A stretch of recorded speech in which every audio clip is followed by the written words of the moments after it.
Welcome back. In this episode, we're gonna be discussing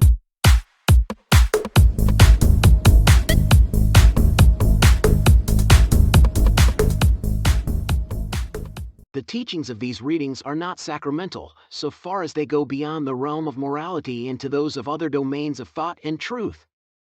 The ancient and accepted Scottish Rite uses the word dogma in its true sense of doctrine or teaching, and is not dogmatic in the odious sense of that term. Everyone is entirely free to reject and dissent from whatsoever herein may seem to him to be untrue or unsound. It is only required of him that he shall weigh what is taught, and give it fair hearing and unprejudiced judgment. Of course, the ancient theosophic and philosophic speculations are not embodied as part of the doctrines of the Rite. But because it is of interest and profit to know what the ancient intellect thought upon these subjects, and because nothing so conclusively proves the radical difference between our human and the animal nature as the capacity of the human mind to entertain such speculations in regard to itself and the deity. But as to these opinions themselves, we may say, in the words of the learned canonist, Ludovicus Gomez, opinions secundum varietatem temporum senescent et intermorianter, aliic diversi vel prioribus contrarii renascanter et dane pubescent. Titles of degrees as herein given have in some instances been changed. Correct titles are as follows: First degree Apprentice, Second degree Fellowcraft, Third degree Master, Fourth degree Secret Master, Fifth degree Perfect Master, Sixth degree Intimate Secretary, Seventh degree Provost and Judge, Eighth degree Intendant of the Building, Ninth degree Elu of the 9, 10th degree Elu of the 15, 11th degree Elu of the 12, 12th degree Master Architect, 13th degree Royal Arch of Solomon, 14th degree Perfect Elu, 15th degree Knight of the East, 16th degree Prince of Jerusalem, 17th degree Knight of the East and West, 18th degree Knight Rose Croix, 19th degree Pontiff, 20th degree Master of the Symbolic Lodge, 21st degree Noachite or Prussian Knight, 22nd degree Knight of the Royal Axe or Prince of Libanus, 23rd degree Chief of the Tabernacle, 24th degree Prince of the Tabernacle, 25th degree Knight of the Brazen Serpent, 26th degree Prince of Mercy, 27th degree Knight Commander of the Temple, 28th degree Knight of the Sun or Prince Adept, 29th degree Scottish Knight of St. Andrew, 30th degree Knight Kadosh, 31st degree Inspector Inquisitor, 32nd degree Master of the Royal Secret. Morals and Dogma. Apprentice brought to you by Masonic Audiobook Library. The 12-inch rule and the common gavel. Force, unregulated or ill-regulated, is not only wasted in the void, like that of gunpowder burned in the open air, and steam unconfined by science, but, striking in the dark, and its blows meeting only the air, they recoil and bruise itself. It is destruction and ruin. It is the volcano, the earthquake, the cyclone, not growth and progress. It is Polyphemus blinded, striking at random, and falling headlong among the sharp rocks by the impetus of his own blows. The blind force of the people is a force that must be economized, and also managed, as the blind force of steam, lifting the ponderous iron arms and turning the large wheels, is made to bore and rifle the cannon and to weave the most delicate lace. It must be regulated by intellect. Intellect is to the people and the people's force what the slender needle of the compass is to the ship its soul, always counseling the huge mass of wood and iron, and always pointing to the north. To attack the citadels built up on all sides against the human race by superstitions, despotisms, and prejudices, the force must have a brain and a law. Then its deeds of daring produce permanent results, and there is real progress. Then there are sublime conquests. Thought is a force, and philosophy should be an energy, finding its aim and its effects in the amelioration of mankind. The two great motors are truth and love. When all these forces are combined, and guided by the intellect, and regulated by the rule of right and justice, and of combined and systematic movement and effort, the great revolution prepared for by the ages will begin to march. The power of the deity himself is in equilibrium with his wisdom. Hence the only results are harmony. It is because force is ill-regulated that revolutions prove fail tires. Therefore it is that so often insurrections, coming from those high mountains that domineer over the moral horizon, justice, wisdom, reason, right, built of the purest snow of the ideal after a long fall from rock to rock, after having reflected the sky in their transparency and been swollen by 100 affluents in the majestic path of triumph, suddenly lose themselves in quagmires, like a California river in the sands. The onward march of the human race requires that the heights around it should blaze with noble and enduring lessons of courage. Deeds of daring dazzle history and form one class of the guiding lights of man. They are the stars and coruscations from that great sea of electricity, the force inherent in the people. To strive, to brave all risks, to perish, to persevere, to be true to oneself, to grapple body to body with destiny, to surprise defeat by the little terror it inspires, now to confront unrighteous power, now to defy intoxicated triumph. These are the examples that the nations need and the light that electrifies them. There are immense forces in the great caverns of evil beneath society, in the hideous degradation, squalor, wretchedness, and destitution, vices and crimes that reek and simmer in the darkness in that populace below the people of great cities. Their disinterestedness vanishes, every one howls, searches, gropes, and gnaws for himself. Ideas are ignored, and of progress, there is no thought. This populace has two mothers, both of them stepmothers: ignorance and misery. One is their only guide for the appetite alone they crave satisfaction. Yet even these may be employed. The lowly sand we trample upon, cast into the furnace, melted, purified by fire, may become resplendent crystal. They have the brute force of the hammer, but their blows help on the great cause when struck within the lines traced by the rule held by wisdom and discretion. Yet it is this very force of the people, this titanic power of the giants, that builds the fortifications of tyrants and is embodied in their armies. Hence the possibility of such tyrannies as those of which it has been said that Rome smells worse under Vitellius than under Sulla. Under Claudius and under Domitian there is a deformity of baseness corresponding to the ugliness of the tyranny. The foulness of the slaves is a direct result of the atrocious baseness of the despot. A miasma exhales from these crouching consciences that reflect the master. The public authorities are unclean, hearts are collapsed, consciences shrunken, souls puny.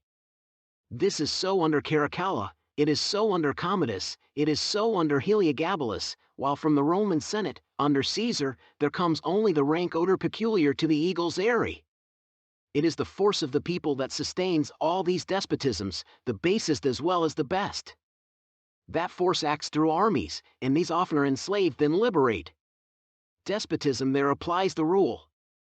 Force is the mace of steel at the saddlebow of the knight or of the bishop in armor. Passive obedience by force supports thrones and oligarchies, Spanish kings, and Venetian senates.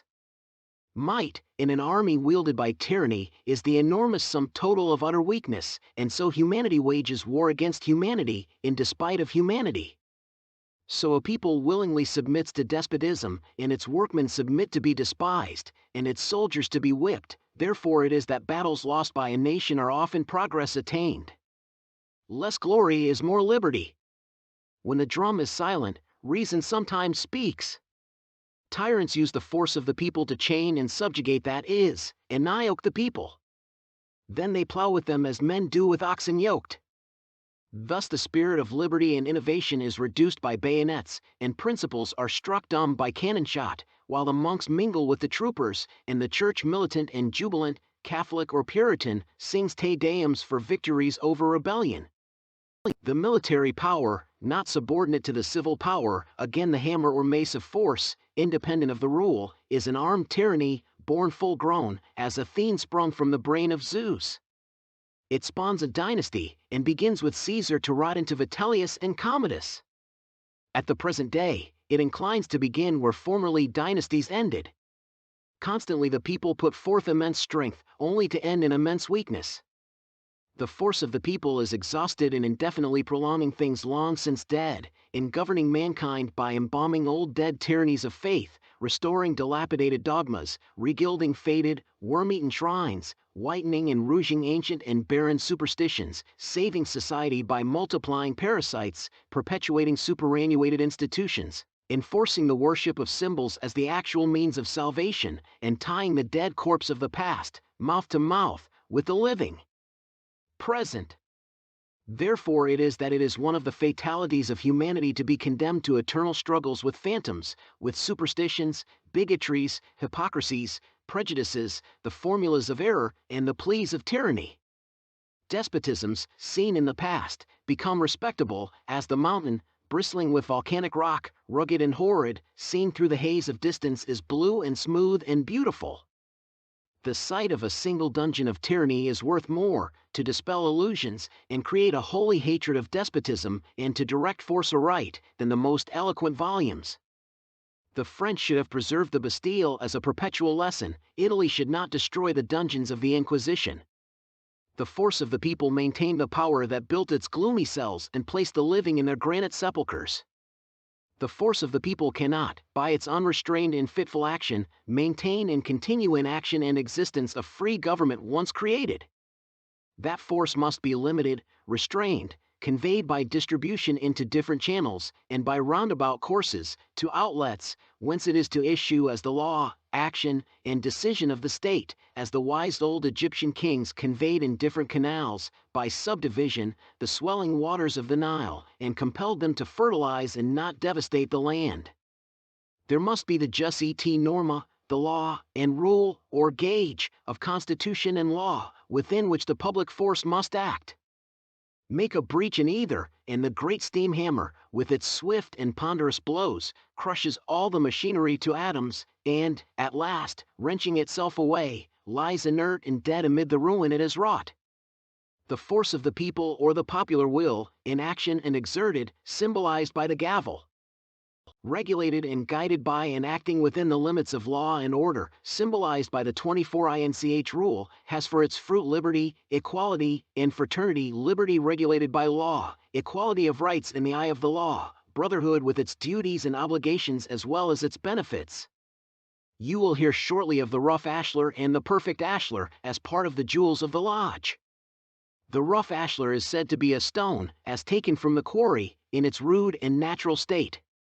The perfect ashlar is said to be a stone made ready by the hands of the workman, to be adjusted by the working tools of the fellowcraft. We shall not repeat the explanations of these symbols given by the York Rite. You may read them in its printed monitors. They are declared to allude to the self-improvement of the individual craftsman, a continuation of the same superficial interpretation. The rough ashlar is the people, as a mass, rude and unorganized. The perfect ashlar, or cubical stone, symbol of perfection, is the state, the rulers deriving their powers from the consent of the governed, the constitution and laws speaking the will of the people, the government harmonious, symmetrical, efficient, its powers properly distributed and duly adjusted in equilibrium. If we delineate a cube on a plane surface thus, we have visible 3 faces and 9 external lines, drawn between 7 points. The complete cube has 3 more faces, making 6, 3 more lines, making 12, and 1 more point, making 8. As the number 12 includes the sacred numbers 3, 5, 7, and 3 times 3, or 9, and is produced by adding the sacred number 3 to 9, while its own 2 figures, 1, 2, the unit or monad, and duad, added together, make the same sacred number 3, it was called the perfect number, and the cube became the symbol of perfection. Produced by force, acting by rule, hammered in accordance.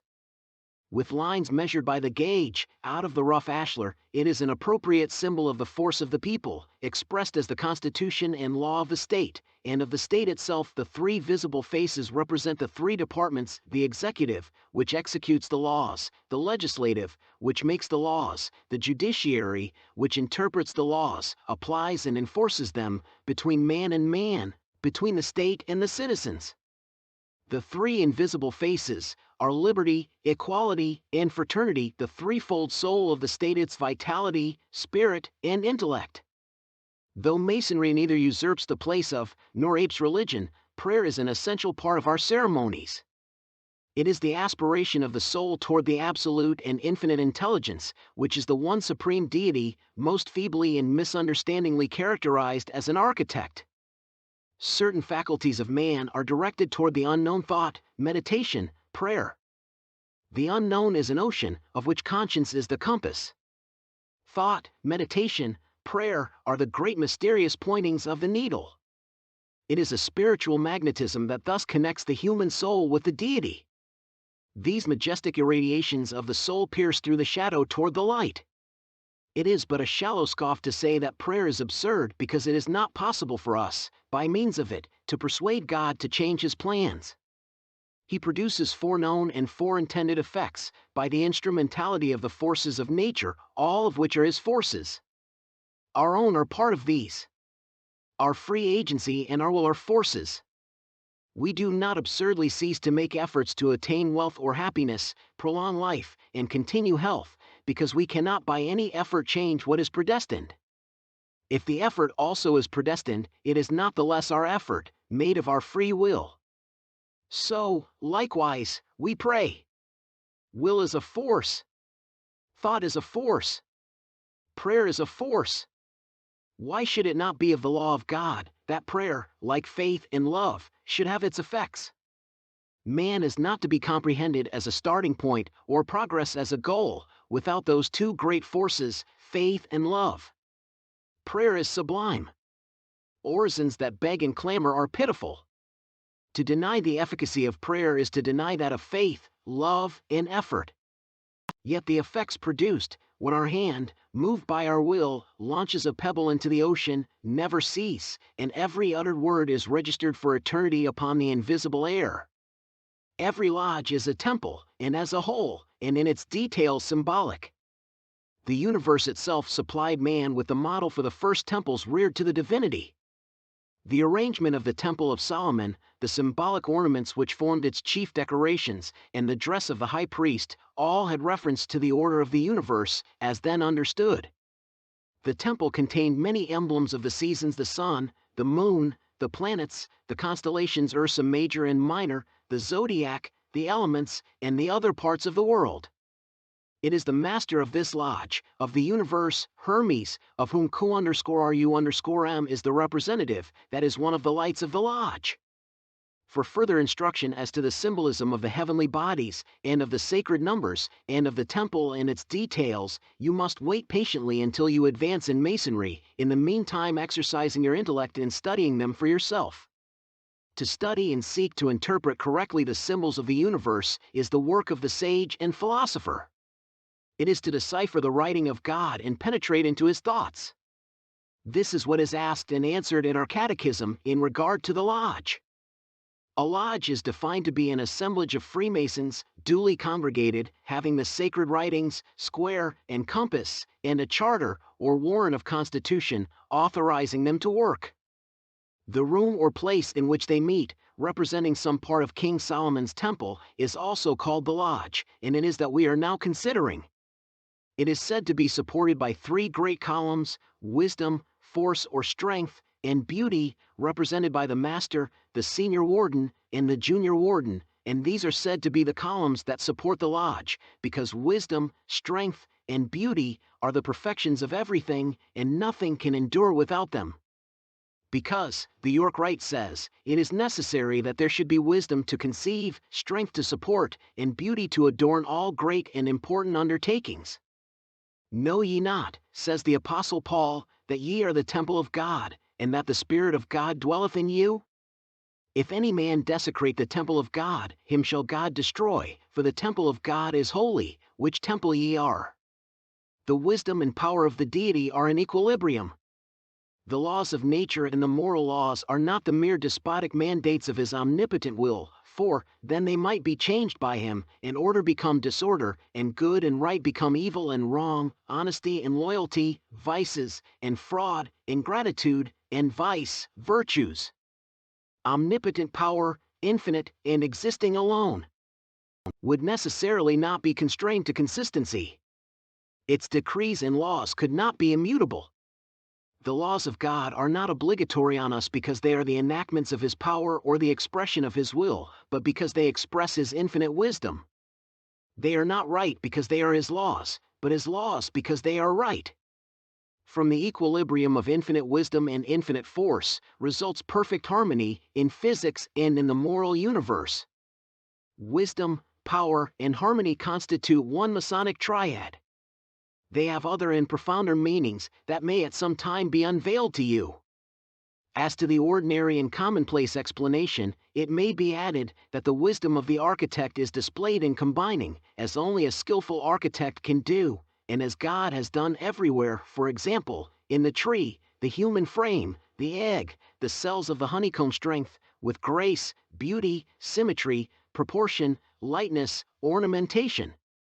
That, too, is the perfection of the orator and poet to combine force, strength, energy, with grace of style, musical cadences, the beauty of figures, the play and irradiation of imagination and fancy, and so, in a state, the warlike and industrial force of the people, and their titanic strength, must be combined with the beauty of the arts, the sciences, and the intellect. If the state would scale the heights of excellence, and the people be really free. Harmony in this, as in all the divine, the material, and the human, is the result of equilibrium, of the sympathy and opposite action of contraries, a single wisdom above them holding the beam of the scales. To reconcile the moral law, human responsibility, free will, with the absolute power of God, and the existence of evil with His absolute wisdom, and goodness, and mercy, these are the great enigmas of the SPHYNX. You entered the lodge between two columns. They represent the two which stood in the porch of the temple, on each side of the great eastern gateway.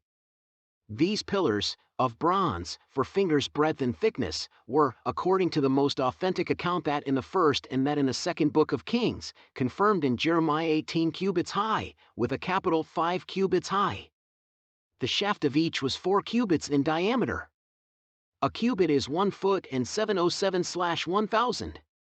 That is, the shaft of each was a little over 30 feet 8 inches in height, the capital of each a little over 8 feet 6 inches in height, and the diameter of the shaft 6 feet 10 inches. The capitals were enriched by pomegranates of bronze, covered by bronze network, and ornamented with reeds of bronze, and appear to have imitated the shape of the seed vessel of the lotus or Egyptian lily, a sacred symbol to the Hindus and Egyptians. The pillar or column on the right, or in the south, was named, as the Hebrew word is rendered in our translation of the Bible, Jachin, and that on the left Boaz. Our translators say that the first word means, He shall establish, and the second, in it is strength. These columns were imitations, by Q_RU_M, the Tyrian artist, of the great columns consecrated to the winds and fire, at the entrance to the famous temple of Machharth, in the city of Tyre. It is customary, in lodges of the York Rite, to see a celestial globe on one, and a terrestrial globe on the other, but these are not warranted if the object be to imitate the original 2 columns of the temple. The symbolic meaning of these columns we shall leave for the present unexplained, only adding that entered apprentices keep their working tools in the column Jachin, and giving you the etymology and literal meaning of the 2 names. The word Jachin, in Hebrew, is y. It was probably pronounced Yakayan, and meant, as a verbal noun, he that strengthens, and thence, firm, stable, upright. The word Boaz is B-O-Z, Baz. O-Z means strong, strength, power, might, refuge, source of strength, a fort. The B prefixed means with or in, and gives the word the force of the Latin gerund, roberando, strengthening. The former word also means he will establish or plant in an erect position from the verb W_N, he stood erect. It probably meant active and vivifying energy and force, and Boaz, stability, permanence, in the passive sense. The dimensions of the lodge, our brethren of the York Rite say, are unlimited, and its covering no less than the canopy of heaven. To this object, they say, the Mason's mind is continually directed, and thither he hopes, at last, to arrive by the aid of the theological ladder which Jacob in his vision saw ascending from earth to heaven, the 3 principal rounds of which are denominated faith, hope, and charity, and which admonish us to have faith in God, hope in immortality, and charity to all mankind. Accordingly, a ladder, sometimes with 9 rounds, is seen on the chart, resting at the bottom on the earth, its top in the clouds, the stars shining above it, and this is deemed to represent that mystic ladder, which Jacob saw in his dream, set up on the earth, and the top of it reaching to heaven, with the angels of God ascending and descending on it. The addition of the 3 principal rounds to the symbolism is wholly modern and incongruous. The ancients counted 7 planets, thus arranged: the Moon, Mercury, Venus, the Sun, Mars, Jupiter, and Saturn. There were 7 heavens and 7 spheres of these planets. On all the monuments of Mithras are 7 altars or pyres, consecrated to the 7 planets, as were the 7 lamps of the golden candelabrum in the temple. That these represented the planets, we are assured by Clemens of Alexandria, in his Stramata, and by Philo Judaeus.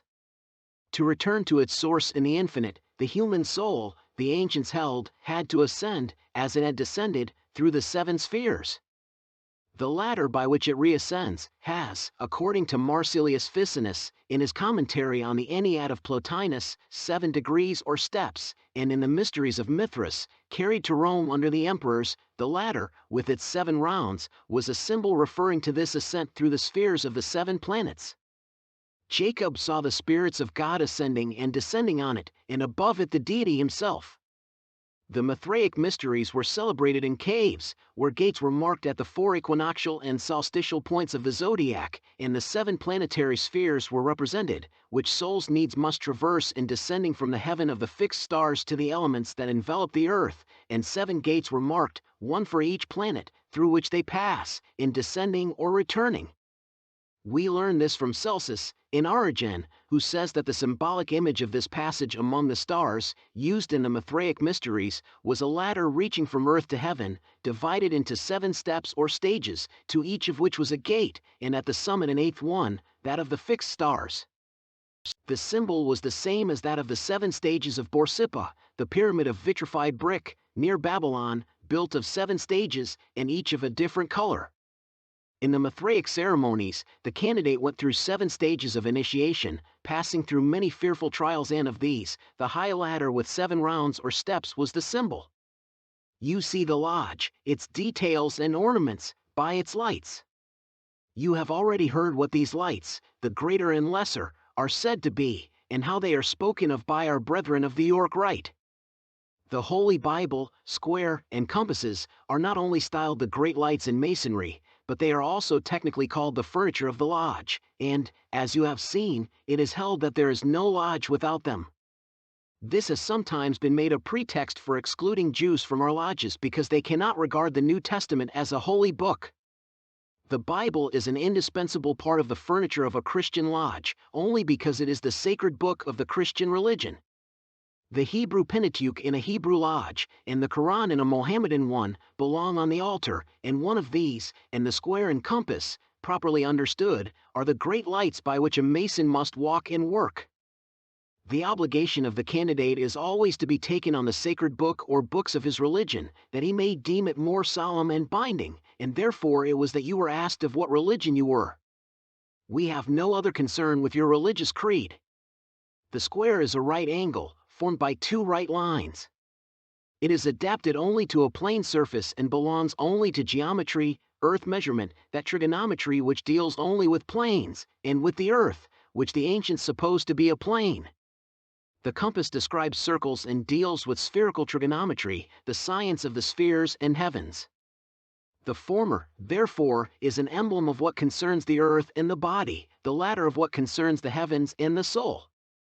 Yet the compass is also used in plane trigonometry, as in erecting perpendiculars, and, therefore, you are reminded that, although in this degree both points of the compass are under the square, and you are now dealing only with the moral and political meaning of the symbols, and not with their philosophical and spiritual meanings, still the divine ever mingles with the human, with the earthly the spiritual intermixes, and there is something spiritual in the commonest duties of life.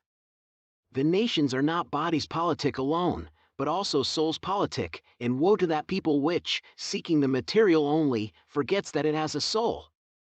Then we have a race, petrified in dogma, which presupposes the absence of a soul and the presence only of memory and instinct, or demoralized by lucre. Such a nature can never lead civilization. Genuflection before the idol or the dollar atrophies the muscle which walks and the will which moves. Hieratic or mercantile absorption diminishes the radiance of a people, lowers its horizon by lowering its level, and deprives it of that understanding of the universal aim, at the same time human and divine, which makes the missionary nations. A free people, forgetting that it has a soul to be cared for, devotes all its energies to its material advancement. If it makes war, it is to subserve its commercial interests. The citizens copy after the state and regard wealth, pomp, and luxury as the great goods of life.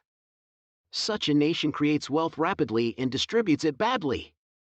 Thence the two extremes, of monstrous opulence and monstrous misery, all the enjoyment to a few, all the privations to the rest, that is to say, to the people, privilege, exception, monopoly, feudality, springing up from labor itself, a false and dangerous situation, which, making labor a blinded and chained cyclops, in the mine, at the forge, in the workshop, at the loom, in the field, over poisonous fumes, in miasmatic cells, in unventilated factories, founds public power upon private misery, and plants the greatness of the state in the suffering of the individual. It is a greatness ill constituted, in which all the material elements are combined, and into which no moral element enters. If a people, like a star, has the right of eclipse, the light ought to return. The eclipse should not degenerate into night. The three lesser, or the sublime lights, you have heard, are the sun, the moon, and the master of the lodge, and you have heard what our brethren of the York Rite say in regard to them, and why they hold them to be lights of the lodge. But the sun and moon do in no sense light the lodge unless it be symbolically, and then the lights are not they, but those things of which they are the symbols. Of what they are the symbols the Mason in that rite is not told. Nor does the moon in any sense rule the night with regularity. The sun is the ancient symbol of the life-giving and generative power of the deity. To the ancients, light was the cause of life, and God was the source from which all light flowed, the essence of light, the invisible fire, developed as flame manifested as light and splendor. The sun was his manifestation and visible image, and the Sabaeans, worshipping the light god, seemed to worship the sun, in whom they saw the manifestation of the deity. The moon was the symbol of the passive capacity of nature to produce, the female, of which the life-giving power and energy was the male. It was the symbol of Isis, Astarte, and Artemis, or Diana. The master of life was the supreme deity, above both, and manifested through both. Zeus, the son of Saturn, become king of the gods. Horus, son of Osiris and Isis, become the master of life. Dionysus or Bacchus, like Mithras, become the author of light and life and truth. The master of light and life, the sun and the moon, are symbolized in every lodge by the master and wardens, and this makes it the duty of the master to dispense light to the brethren, by himself, and through the wardens, who are his ministers. Thy sun, says Isaiah to Jerusalem, shall no more go down, neither shall thy moon withdraw itself, for the Lord shall be thine everlasting light, and the days of thy mourning shall be ended. Thy people also shall be all righteous, they shall inherit the land forever. Such is the type of a free people. Our northern ancestors worshipped this triune deity, Odin, the Almighty Father, Freya, his wife, emblem of universal matter, and Thor, his son, the mediator. But above all these was the supreme God, the author of everything that existeth, the eternal, the ancient, the living and awful being, the searcher into concealed things, the being that never changeth. In the temple of Eleusis, a sanctuary lighted only by a window in the roof, and representing the universe, the images of the sun, moon, and Mercury were represented. The sun and moon, says the learned Brotherford Delaney, represent the two grand principles of all generations, the active and passive, the male and the female. The sun represents the actual light. He pours upon the moon his fecundating rays, both shed their light upon their offspring, the blazing star, or Horus, and the three form the great equilateral triangle, in the center of which is the omnific letter of the Kabbalah, by which creation is said to have been effected.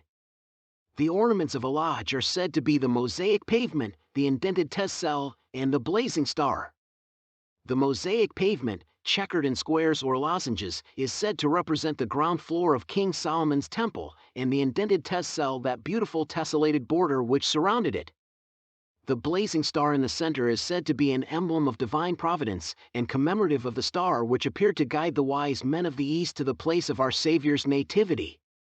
But there was no stone seen within the temple. The walls were covered with planks of cedar, and the floor was covered with planks of fir. There is no evidence that there was such a pavement or floor in the temple, or such a bordering. In England, anciently, the tracing board was surrounded with an indented border, and it is only in America that such a border is put around the mosaic pavement. The tesserae, indeed, are the squares or lozenges of the pavement. In England, also, the indented or denticulate border is called tessellated because it has 4 tassels, said to represent temperance, fortitude, prudence, and justice. It was termed the indented trassel, but this is a misuse of words. It is a tesserated pavement with an indented border around it. The pavement, alternately black and white, symbolizes, whether so intended or not, the good and evil principles of the Egyptian and Persian creed. It is the warfare of Michael and Satan, of the gods and titans, of Balder and Lok, between light and shadow, which is darkness, day and night, freedom and despotism, religious liberty and the arbitrary dogmas of a church that thinks for its votaries, and whose pontiff claims to be infallible, and the decretals of its councils to constitute a gospel. The edges of this pavement, if in lozenges, will necessarily be indented or denticulate, toothed like a saw, and to complete and finish it a bordering is necessary. It is completed by tassels as ornaments at the corners. If these and the bordering have any symbolic meaning, it is fanciful and arbitrary. To find in the blazing star of 5 points an allusion to the divine providence is also fanciful, and to make it commemorative of the star that is said to have guided the Magi is to give it a meaning comparatively modern. Originally it represented Sirius, or the dog star, the forerunner of the inundation of the Nile, the god Anubis, companion of Isis in her search for the body of Osiris, her brother and husband. Then it became the image of Horus, the son of Osiris, himself symbolized also by the sun, the author of the seasons, and the god of time, son of Isis, who was the universal nature, himself the primitive matter, inexhaustible source of life, spark of uncreated fire, universal seed of all beings. It was Hermes, also, the master of learning, whose name in Greek is that of the god Mercury. It became the sacred and potent sign or character of the Magi, the Pentalpha, and is the significant emblem of liberty and freedom, blazing with a steady radiance amid the weltering elements of good and evil of revolutions, and promising serene skies and fertile seasons to the nations after the storms of change and tumult. In the east of the lodge, over the master, enclosed in a triangle, is the Hebrew letter YO_D, Y or. In the English and American lodges, the letter G therefore is substituted for this, as the initial of the word God, with as little reason as if the letter D, initial of DIEU, were used in French lodges instead of the proper letter. YO_D is, in the Kabbalah, the symbol of unity, of the supreme deity, the first letter of the holy name, and also a symbol of the great Kabbalistic triads. To understand its mystic meanings, you must open the pages of the Sohar and Sifra de Zeniatha and other Kabbalistic books and ponder deeply on their meaning. It must suffice to say that it is the creative energy of the deity is represented as a point, and that point in the center of the circle of immensity. It is to us in this degree the symbol of that unmanifested deity, the Absolute, who has no name. Our French brethren placed this letter YO_D in the center of the blazing star. And in the old lectures, our ancient English brethren said, the blazing star or glory in the center refers us to that grand luminary, the sun, which enlightens the earth, and by its genial influence dispenses blessings to mankind.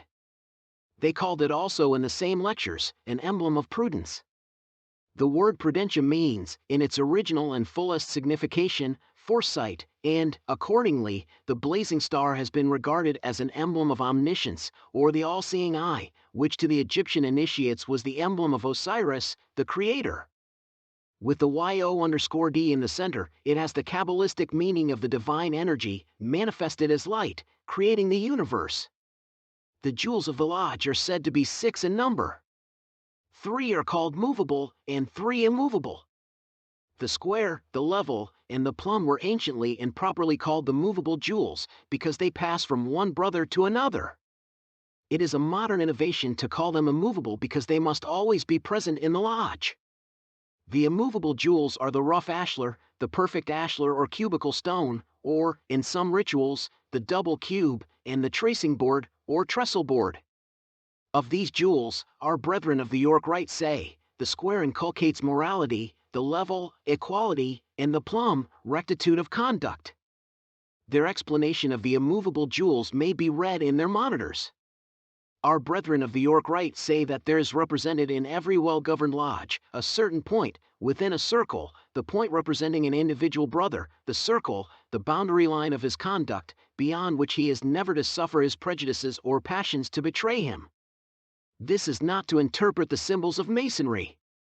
It is said by some, with a nearer approach to interpretation, that the point within the circle represents God in the center of the universe. It is a common Egyptian sign for the sun and Osiris, and is still used as the astronomical sign of the great luminary.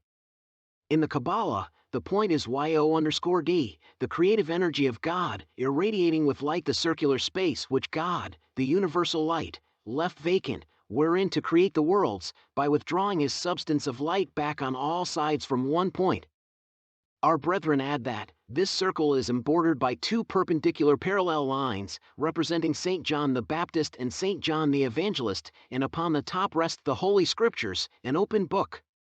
In going round this circle, they say, we necessarily touch upon these 2 lines as well as upon the Holy Scriptures, and while a Mason keeps himself circumscribed within their precepts, it is impossible that he should materially err. It would be a waste of time to comment upon this. Some writers have imagined that the parallel lines represent the tropics of Cancer and Capricorn, which the sun alternately touches upon at the summer and winter solstices. But the tropics are not perpendicular lines, and the idea is merely fanciful. If the parallel lines ever belonged to the ancient symbol, they had some more recondite and more fruitful meaning. They probably had the same meaning as the twin columns Jachin and Boaz. That meaning is not for the apprentice. The adept may find it in the Kabbalah. The justice and mercy of God are in equilibrium, and the result is harmony, because a single and perfect wisdom presides over both. The Holy Scriptures are an entirely modern addition to the symbol, like the terrestrial and celestial globes on the columns of the portico. Thus the ancient symbol has been denaturalized by incongruous additions, like that of Isis weeping over the broken column containing the remains of Osiris at Byblos. Masonry has its Decalogue, which is a law to its initiates. These are its 10 commandments. I.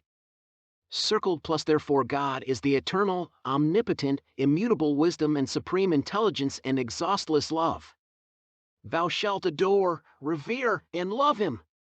Thou shalt honor him by practicing the virtues. 2.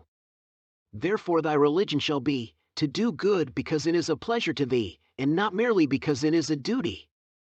That thou mayest become the friend of the wise man, thou shalt obey his precepts. Thy soul is immortal. Thou shalt do nothing to degrade it. 3. Circled plus therefore thou shalt unceasingly war against vice. Thou shalt not do unto others that which thou wouldst not wish them to do unto thee. Thou shalt be submissive to thy fortunes, and keep burning the light of wisdom. 4. Therefore thou shalt honor thy parents. Thou shalt pay respect and homage to the aged.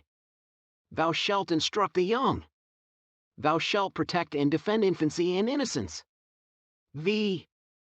Circled plus therefore thou shalt cherish thy wife and thy children. Thou shalt love thy country, and obey its laws. Page 18. 6. Therefore thy friend shall be to thee a second self. Misfortune shall not estrange thee from him. Thou shalt do for his memory whatever thou wouldst do for him, if he were living. 7.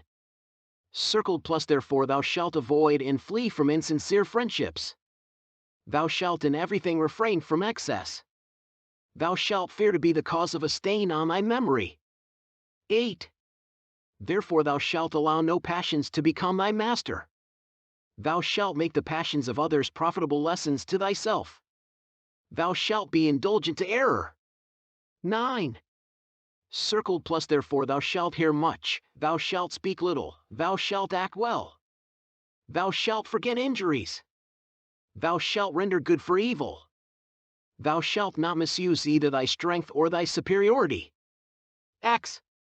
Therefore thou shalt study to know men, that thereby thou mayest learn to know thyself. Thou shalt ever seek after virtue. Thou shalt be just. Thou shalt avoid idleness. But the great commandment of Masonry is this: a new commandment give I unto you, that ye love one another. He that saith he is in the light, and hateth his brother, remaineth still in the darkness. Such are the moral duties of a Mason. But it is also the duty of Masonry to assist in elevating the moral and intellectual level of society, in coining knowledge, bringing ideas into circulation, and causing the mind of youth to grow, and in putting, gradually, by the teachings of axioms and the promulgation of positive laws, the human race in harmony with its destinies. To this duty and work the initiate is apprenticed. He must not imagine that he can effect nothing, and, therefore, despairing, become inert. It is in this, as in a man's daily life. Many great deeds are done in the small struggles of life. There is, we are told, a determined though unseen bravery, which defends itself, foot to foot, in the darkness, against the fatal invasion of necessity and of baseness. There are noble and mysterious triumphs, which no eye sees, which no renown rewards, which no flourish of trumpets salutes. Life, misfortune, isolation, abandonment, poverty, are battlefields, which have their heroes obscure, but sometimes greater than those who become illustrious. The Mason should struggle in the same manner, and with the same bravery, against those invasions of necessity and baseness, which come to nations as well as to men. He should meet them, too, foot to foot, even in the darkness, and protest against the national wrongs and follies, against usurpation and the first inroads of that hydra, tyranny. There is no more sovereign eloquence than the truth in indignation. It is more difficult for a people to keep than to gain their freedom. The protests of truth are always needed. Continually, the right must protest against the fact. There is, in fact, eternity in the right. The Mason should be the priest and soldier of that right. If his country should be robbed of her liberties, he should still not despair. The protest of the right against the fact persists forever. The robbery of a people never becomes prescriptive. Reclamation of its rights is barred by no length of time. Warsaw can no more be Tartar than Venice can be Teutonic. A people may endure military usurpation, and subjugated states kneel to states and wear the yoke, while under the stress of necessity, but when the necessity disappears, if the people is fit to be free, the submerged country will float to the surface and reappear, and tyranny be adjudged by history to have murdered its victims. Whatever occurs, we should have faith in the justice and overruling wisdom of God, and hope for the future, and loving kindness for those who are in error. God makes visible to men his will in events, an obscure text, written in a mysterious language. Men make their translations of it forthwith, hasty, incorrect, full of faults, omissions, and misreadings. We see so short a way along the arc of the great circle. Few minds comprehend the divine tongue. The most sagacious, the most calm, the most profound, decipher the hieroglyphs slowly, and when they arrive with their text, perhaps the need has long gone by. There are already 20 translations in the public square, the most incorrect being, as of course, the most accepted and popular. From each translation, a party is born, and from each misreading, a faction. Each party believes or pretends that it has the only true text, and each faction believes or pretends that it alone possesses the light. Moreover, factions are blind men, who aim straight. Errors are excellent projectiles, striking skillfully, and with all the violence that springs from false reasoning. Our brethren add that this circle is embordered by 2 perpendicular parallel lines, representing St. John the Baptist and St. John the Evangelist, and upon the top rest the Holy Scriptures, an open book. In going round this circle, they say, we necessarily touch upon these two lines as well as upon the Holy Scriptures, and while a Mason keeps himself circumscribed within their precepts, it is impossible that he should materially err. It would be a waste of time to comment upon this. Some writers have imagined that the parallel lines represent the tropics of Cancer and Capricorn, which the sun alternately touches upon at the summer and winter solstices. But the tropics are not perpendicular lines, and the idea is merely fanciful. If the parallel lines ever belonged to the ancient symbol, they had some more recondite and more fruitful meaning. They probably had the same meaning as the twin columns Jachin and Boaz. That meaning is not for the apprentice. The adept may find it in the Kabbalah. The justice and mercy of God are in equilibrium, and the result is harmony, because a single and perfect wisdom presides over both. The Holy Scriptures are an entirely modern addition to the symbol, like the terrestrial and celestial globes on the columns of the portico. Thus the ancient symbol has been denaturalized by incongruous additions, like that of Isis weeping over the broken column containing the remains of Osiris at Byblos. Masonry has its Decalogue, which is a law to its initiates. These are its 10 commandments. I. Circled plus therefore God is the eternal, omnipotent, immutable wisdom and supreme intelligence and exhaustless love. Thou shalt adore, revere, and love him. Thou shalt honor him by practicing the virtues. 2.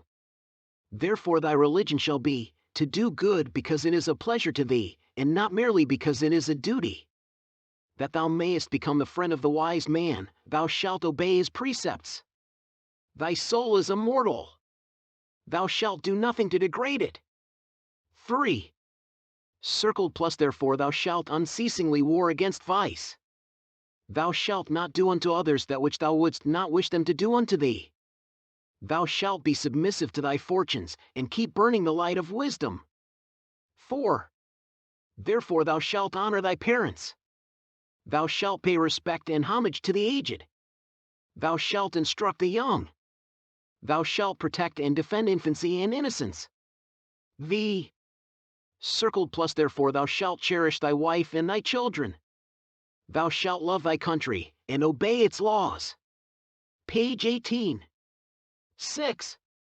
Therefore thy friend shall be to thee a second self. Misfortune shall not estrange thee from him. Thou shalt do for his memory whatever thou wouldst do for him, if he were living. 7. Circled plus therefore thou shalt avoid and flee from insincere friendships. Thou shalt in everything refrain from excess. Thou shalt fear to be the cause of a stain on thy memory. 8. Therefore thou shalt allow no passions to become thy master. Thou shalt make the passions of others profitable lessons to thyself. Thou shalt be indulgent to error. 9. Circled plus therefore thou shalt hear much, thou shalt speak little, thou shalt act well. Thou shalt forget injuries. Thou shalt render good for evil. Thou shalt not misuse either thy strength or thy superiority. X. Therefore thou shalt study to know men, that thereby thou mayest learn to know thyself. Thou shalt ever seek after virtue. Thou shalt be just. Thou shalt avoid idleness.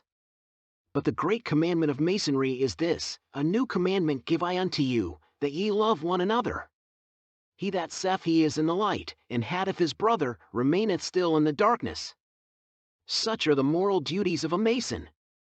But it is also the duty of Masonry to assist in elevating the moral and intellectual level of society, in coining knowledge, bringing ideas into circulation, and causing the mind of youth to grow, and in putting, gradually, by the teachings of axioms and the promulgation of positive laws, the human race in harmony with its destinies. To this duty and work the initiate is apprenticed. He must not imagine that he can effect nothing, and, therefore, despairing, become inert. It is in this, as in a man's daily life. Many great deeds are done in the small struggles of life. There is, we are told, a determined though unseen bravery, which defends itself, foot to foot, in the darkness, against the fatal invasion of necessity and of baseness. There are noble and mysterious triumphs, which no eye sees, which no renown rewards, which no flourish of trumpets salutes. Life, misfortune, isolation, abandonment, poverty, are battlefields, which have their heroes obscure, but sometimes greater than those who become illustrious.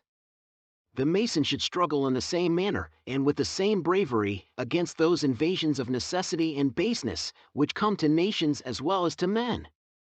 He should meet them, too, foot to foot, even in the darkness, and protest against the national wrongs and follies, against usurpation and the first inroads of that hydra, tyranny. There is no more sovereign eloquence than the truth in indignation.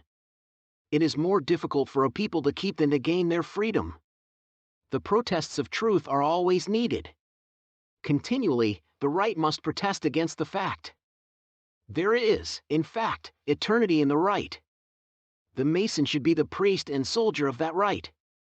If his country should be robbed of her liberties, he should still not despair. The protest of the right against the fact persists forever. The robbery of a people never becomes prescriptive. Reclamation of its rights is barred by no length of time. Warsaw can no more be Tartar than Venice can be Teutonic. A people may endure military usurpation, and subjugated states kneel to states and wear the yoke, while under the stress of necessity, but when the necessity disappears, if the people is fit to be free, the submerged country will float to the surface and reappear, and tyranny be adjudged by history to have murdered its victims. Whatever occurs, we should have faith in the justice and overruling wisdom of God, and hope for the future, and loving kindness for those who are in error. God makes visible to men his will in events, an obscure text, written in a mysterious language. Men make their translations of it forthwith, hasty, incorrect, full of faults, omissions, and misreadings. We see so short a way along the arc of the great circle. Few minds comprehend the divine tongue. The most sagacious, the most calm, the most profound, decipher the hieroglyphs slowly, and when they arrive with their text, perhaps the need has long gone by. There are already 20 translations in the public square, the most incorrect being, as of course, the most accepted and popular. From each translation, a party is born, and from each misreading, a faction. Each party believes or pretends that it has the only true text, and each faction believes or pretends that it alone possesses the light. Moreover, factions are blind men, who aim straight. Errors are excellent projectiles, striking skillfully, and with all the violence that springs from false reasoning. Wherever a want of logic in those who defend the right, like a defect in a cuirass, makes them vulnerable. Therefore it is that we shall often be discomfited in combating error before the people. Antæus long resisted Hercules, and the heads of the Hydra grew as fast as they were cut off. It is absurd to say that error, wounded, writhes in pain, and dies amid her worshippers. Truth conquers slowly. There is a wondrous vitality in error. Truth, indeed, for the most part, shoots over the heads of the masses, or if an error is prostrated for a moment, it is up again in a moment, and as vigorous as ever. It will not die when the brains are out, and the most stupid and irrational errors are the longest lived. Nevertheless, Masonry, which is morality and philosophy, must not cease to do its duty. We never know at what moment success awaits our efforts, generally when most unexpected, nor with what effect our efforts are or are not to be attended. Succeed or fail, Masonry must not bow to error, or succumb under discouragement. There were at Rome a few Carthaginian soldiers, taken prisoners, who refused to bow to Flaminius and had a little of Hannibal's magnanimity. Masons should possess an equal greatness of soul. Masonry should be an energy, finding its aim and effect in the amelioration of mankind. Socrates should enter into Adam and produce Marcus Aurelius, in other words, bring forth from the man of enjoyments the man of wisdom. Masonry should not be a mere watchtower, built upon mystery, from which to gaze at ease upon the world, with no other result than to be a convenience for the curious. To hold the full cup of thought to the thirsty lips of men, to give to all the true ideas of deity, to harmonize conscience and science, are the province of philosophy. Morality is faith in full bloom. Contemplation should lead to action, and the absolute be practical, the ideal be made air and food and drink to the human mind. Wisdom is a sacred communion. It is only on that condition that it ceases to be a sterile love of science and becomes the one and supreme method by which to unite humanity and arouse it to concerted action. Then philosophy becomes religion. And Masonry, like history and philosophy, has eternal duties eternal, and, at the same time, simple to oppose Caiaphas as bishop, Draco or Jeffreys as judge, Trimalchion as legislator, and Tiberius as emperor. These are the symbols of the tyranny that degrades and crushes and the corruption that defile and infests. In the works published for the use of the craft, we are told that the three great tenets of a Mason's profession are brotherly love, relief, and truth. And it is true that a brotherly affection and kindness should govern us in all our intercourse and relations with our brethren, and a generous and liberal philanthropy actuate us in regard to all men. To relieve the distressed is peculiarly the duty of Masons, a sacred duty, not to be omitted, neglected, or coldly or inefficiently complied with. It is also most true that truth is a divine attribute and the foundation of every virtue. To be true, and to seek to find and learn the truth, are the great objects of every good Mason. As the ancients did, Masonry styles temperance, fortitude, prudence, and justice the four cardinal virtues. They are as necessary to nations as to individuals. The people that would be free and independent must possess sagacity, forethought, foresight, and careful circumspection, all which are included in the meaning of the word prudence. It must be temperate in asserting its rights, temperate in its counsels, economical in its expenses. It must be bold, brave, courageous, patient under reverses, undismayed by disasters, hopeful amid calamities, like Rome when she sold the field at which Hannibal had his camp. No Kenny or Pharsalia or Pavia or Agincourt or Waterloo must discourage her. Let her Senate sit in their seats until the Gauls pluck them by the beard. She must, above all things, be just, not truckling to the strong and warring on or plundering the weak. She must act on the square with all nations, and the feeblest tribes, always keeping her faith, honest in her legislation, upright in all her dealings. Whenever such a republic exists, it will be immortal, for rashness, injustice, intemperance and luxury in prosperity, and despair and disorder in adversity, are the causes of the decay and dilapidation of nations. Next is The Fellowcraft of Morals and Dogma by Albert Pike, 1871, brought to you by Masonic Audiobook Library.